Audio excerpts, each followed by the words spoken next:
오늘 함께 묵상할 성경 말씀은 사무엘상 9장 1절에서 27절 말씀입니다. 사무엘상 9장 1절에서 27절 말씀입니다. 오늘은 16절 말씀을 읽어드리겠습니다.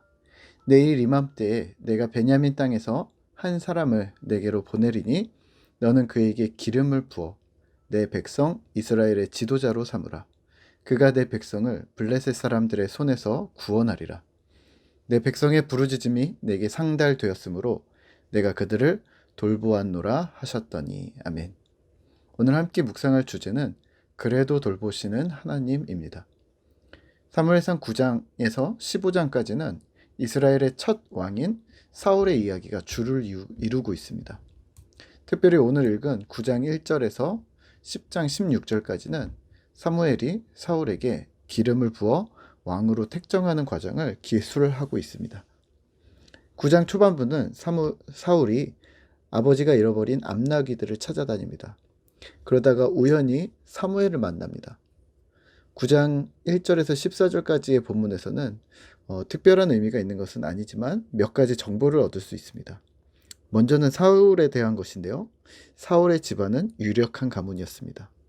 그리고 2절입니다. 기스에게 아들이 있으니 그의 이름은 사울이요 준수한 소년이라.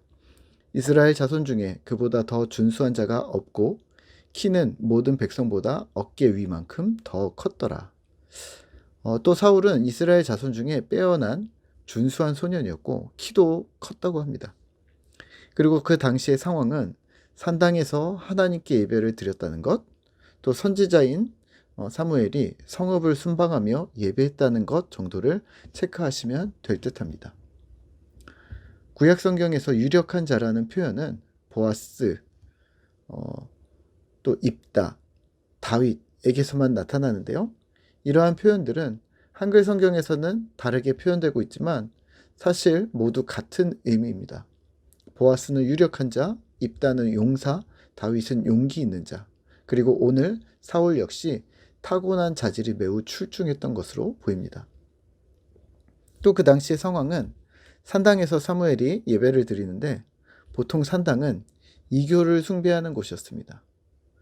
특히 솔로몬이 성전을 완공한 이후에는 모든 산당이 우상 숭배의 온상이었고 오늘 사무엘 시대에는 아직 혼용해서 예배를 드리거나 또 우상의 제사를 드리거나 그렇게 하고 있었습니다. 그러니까 현재 사무엘의 시대까지는 산당에서 여호와를 예배하는 상황이라는 것을 염두에 두시면 될 듯합니다. 그렇다고 엄청 큰 규모는 아니고 한 30명 정도를 수용할 수 있는 건물 정도로 학자들은 추정하고 있습니다. 사울이 사무엘을 찾아가 암나귀의 행방을 묻기 전에 하나님께서는 사무엘에게 이르십니다. 16절입니다. 내일 이맘때에 내가 베냐민 땅에서 한 사람을 내게로 보내리니 너는 그에게 기름을 부어 내 백성 이스라엘의 지도자로 삼으라. 그가 내 백성을 블레셋 사람들의 손에서 구원하리라. 내 백성의 부르짖음이 내게 상달되었으므로 내가 그들을 돌보았노라 하셨더니. 사무엘이 곧 사울을 만나게 될 것, 그리고 그에게 기름을 부어 왕을 삼을 것을 하나님께서 말씀하시는데요. 그 이유가 주목할 만합니다. 백성의 부르짖음이 내게 상달되었으므로 내가 그들을 돌보았노라. 분명히 하나님께서는 왕을 달라고 하는 이스라엘 백성들에게 화를 내셨는데요. 그리고 그들이 자신을 버린 것이라고 아주 많이 섭섭해 하셨습니다. 하나님께서는 왕을 세우시는 이유가 그런데 오늘 그들을 돌아봄이라고 하십니다. 어찌된 일일까요? 네, 사무엘상 10장 19절을 보면 여전히 하나님은 섭섭한 마음입니다. 나는 너희를 모든 재난과 고통에서 구원했는데 너희는 나 하나님을 오늘 버리고 대신한 왕을 세워달라고 했다.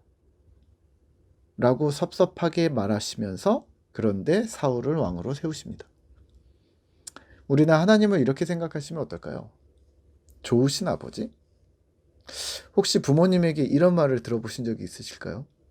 내가 너를 어떻게 키웠는데 어떻게 섭섭하게 그렇게 얘기하니?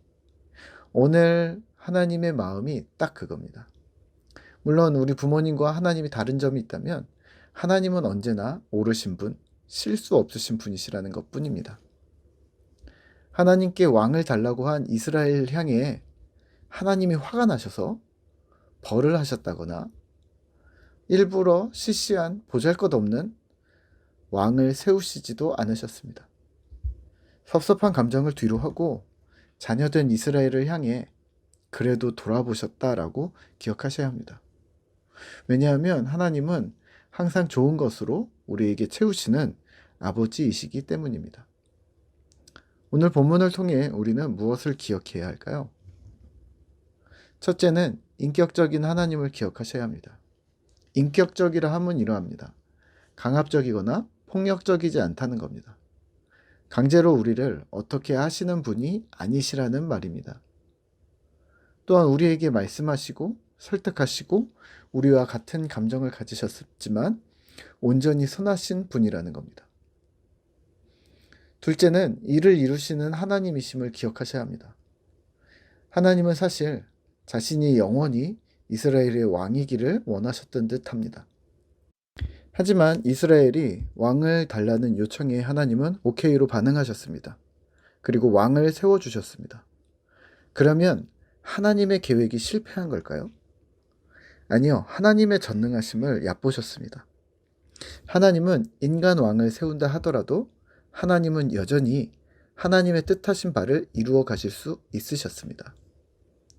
이스라엘 민족을 하나님의 백성으로 계속해서 세워나가실 수 있으셨으며 하나님 본인이 왕이시든 사울이 왕이든 다윗이든 여전히 하나님은 이스라엘의 왕이 되셨습니다. 셋째, 하나님은 역시 마음이 넓으시구나 그 관대하심을 다시 한번 기억하시면 좋을 듯합니다. 물론 그 관대함이 영원하지도 않고 죄에 대하여는 오히려 철저하거나 즉각적이실 수도 있습니다. 하지만 그럼에도 불구하고 오늘 사건은 하나님의 넓으신 마음을 엿볼 수 있습니다. 자신의 백성들에 대한 넓은 사랑인 것이죠.